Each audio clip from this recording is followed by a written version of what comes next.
ये उस समय की बात है जब अर्जुन और कृष्ण के बीच एक संवाद हो रहा था। कुरुक्षेत्र के धर्म क्षेत्र के मैदान में युद्ध से पहले, उस महाभारत से पहले एक संवाद हो रहा था। वो गाया जा रहा था। गाने वाले कृष्ण थे और सुनने वाले अर्जुन। उस गीता में, उस संगीत में, उस गीत में, उस नाद में कृष्ण अर्जुन को वो ज्ञान देना चाहते हैं जो अष्टांग ज्ञान है, जो अष्टांग योग है, 8 अंगों वाला योग। और भी अच्छी अच्छी बातें करते हैं उसका भय को खत्म करने के लिए।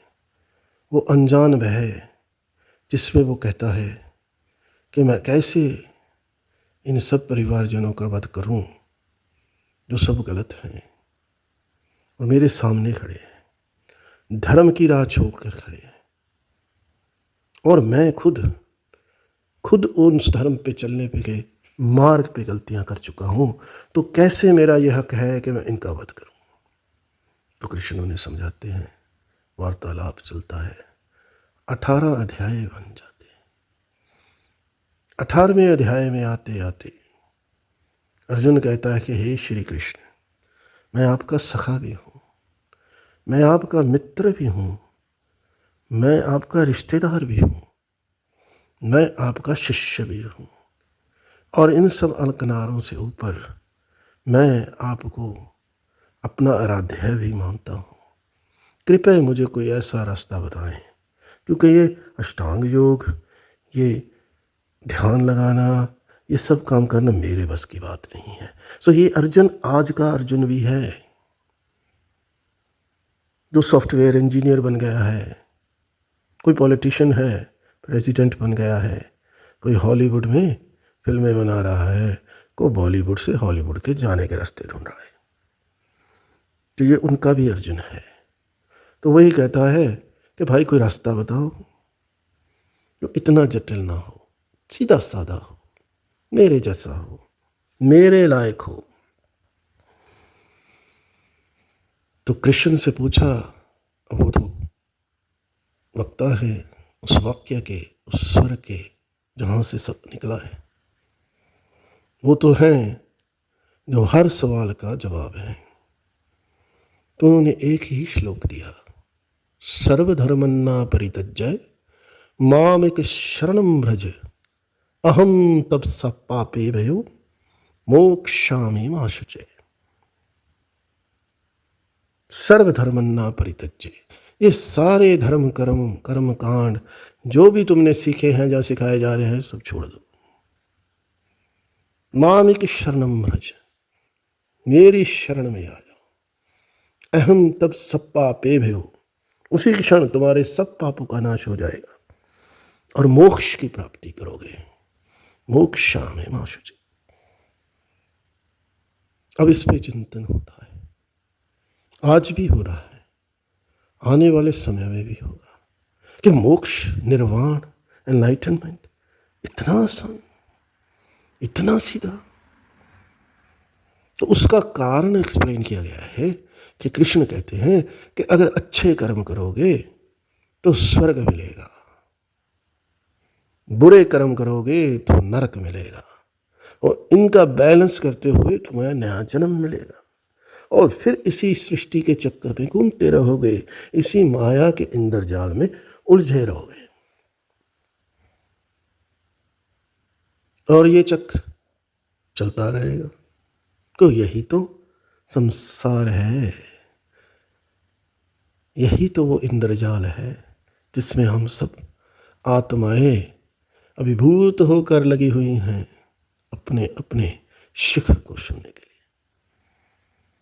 तो कृष्ण कहते हैं अगर अच्छा कर्म करोगे तो अगले जन्म में राजा बन जाओगे, पर दुख नहीं छुटेगा। बुरे कर्म करोगे तो कुछ और अवस्था में पैदा हो जाओगे, कुछ जीवात्मा तो हो ही, कहीं तो घुसोगे, कोई शरीर तो मिलेगा, कहीं तो पृथ्वी से जुड़ोगे।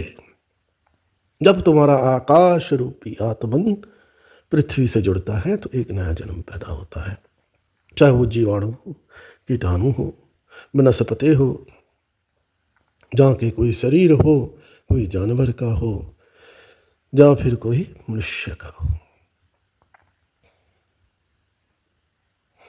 तो जन्म तो अच्छे कर्मों का भी है, बुरे कर्मों का भी है। जन्म से पीछा नहीं छुड़ा। तो फिर इस अगन से कैसे बचूं? वो उल्टा लटकना, वो जल के मर जाना, इससे कैसे बचूं? तो श्री कृष्ण कहते हैं एक बीच का रास्ता भी है भाई। ज्यादा मुश्किल नहीं है, सिर्फ सर्वधर्मन्ना परित्यज्य मामेक शरणं व्रज। सब अपने धर्म, अपने कर्म मेरे लिए कर, मुझ पे छोड़ दे, उसका फल भी मुझ पे छोड़ दे। जिस दिन तू ये कला सीख गया, मोक्षामि मा शुचये, मोक्ष मिल जाएगा। मोक्ष मिलना बड़ी बात नहीं है, पर इतनी सी बात हम नादान नहीं समझ पाते। इसीलिए इस 84 लाख जूनियों के चक्कर में ही घूम रहे हैं और घूमते रहे। पर उस दिन अर्जुन जो कुरुक्षेत्र के मैदान में था, श्री कृष्ण के साथ था, उनका सखा था, उसको वो ज्ञान हो गया। ये ज्ञान उसके पढ़ने लिखने से नहीं हुआ, ये ज्ञान उस द्रोणाचार्य से नहीं मिला जो उसको सामने खड़ा था कि कल को उसको मारना है। ये ज्ञान उसको श्री कृष्ण के उस वाक्य से हुआ, सर्वधर्मन्ना परित्यज्य। इन सब धर्म कर्मों को त्याग करो और मेरे सुर में सुर मिलाओ, मेरे हो जाओ।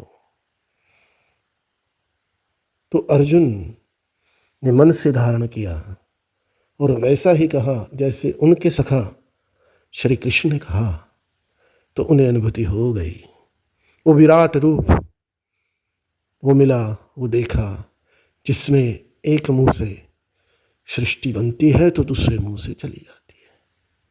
उनको वो सत्य की अनुभूति हुई जो न शब्दों में कही जा सकती है, न चित्रों में चित्रित की जा सकती है, ना मन के कवि से कही जा सकती है। तो अर्जुन की उस अनुभूति को हम सिर्फ इतना ही कह सकते हैं कि उन्होंने वो जान लिया जो सब ज्ञान से ऊपर था, जो ना लिखा जा सकता है, ना सुना जा सकता है, ना बोला जा सकता है, बस किया जा सकता है। और वह है कि आंखों को खोल के देख लेना, जिस तरफ पीठ है उसकी तरफ से घूम के देख लेना। कभी ट्राई कीजिए, कभी कोशिश कीजिए। सूर्य है, दमक रहा है, आप उसकी तरफ मत देखिए, उसके ऑपोजिट, उसके विरुद्ध देखना शुरू कर दीजिए। खड़े हो जाइए, पीठ घुमा लीजिए, सूर्य की तरफ पीठ करके देख लीजिए, आपको अपनी ही छाया मिलेगी। आपको अपना ही भूतकाल दिखना रहता है, शुरू हो जाएगा। आपको अपने ही पास्ट में जीने का अवरोध होने लगेगा, क्योंकि आपने उस प्रकाश से पीठ कर ली। पर फिर घूम जाइए, कुछ समय बाद फिर सूर्य से आंख नहीं मिला पाओगे। तो यही अर्जुन के साथ हुआ। जब श्री कृष्ण का वो विराट रूप आया तो आंखें मूंद ली अर्जुन ने, वो बर्दाश्त नहीं कर पाया। चाहे वो श्री कृष्ण का सखा था, अपना था, रिश्तेदार था, वो महसूस नहीं कर पाया उस पल को और बोला, हे श्री कृष्ण, मैं धन्य हुआ, मुझे शक्ति दो कि मैं तुम्हारे इस स्वरूप को देख सकूं। तो कैसी देखा? आंखें मुंद कर ली। सूर्य से आंखें मिलाना नहीं होता है, आप आंखें मुंद कर लो, सूर्य भीतर की दृष्टि से दिखेगा। अब सूर्य तो एक छोटा सा, एक अंश भी नहीं है पूरे ब्रह्मांड का, जिसको बनाने वाला कह रहा है कि मुझे देख। तो जब श्री कृष्ण को देखा उस अर्जुन ने, तो उसकी आंखें चुरा गई, तो इस प्रबल रोशनी को देख ना पाया। जब आंखें बंद की, मनन किया, अंदर से देखा, तो सब जान पाया।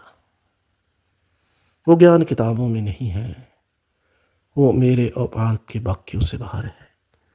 क्योंकि वो इस इंद्रजाल से, इस माया से, इस इंद्रियों के खेल से ऊपर उठने का ही अनुभव है। एक ही ज्ञान है जो सब ज्ञानों का ज्ञान है, वो ब्रह्म ज्ञान है। पर उस ज्ञान से भी ऊपर एक अनुभव है जो उस दिन अर्जुन को हुआ। क्योंकि श्री कृष्ण ने कहा है, सर्वधर्मन्ना परित्यज्य मामेक शरणं व्रज अहम तब सब पापे वयो मोक्षामि मा शुचे।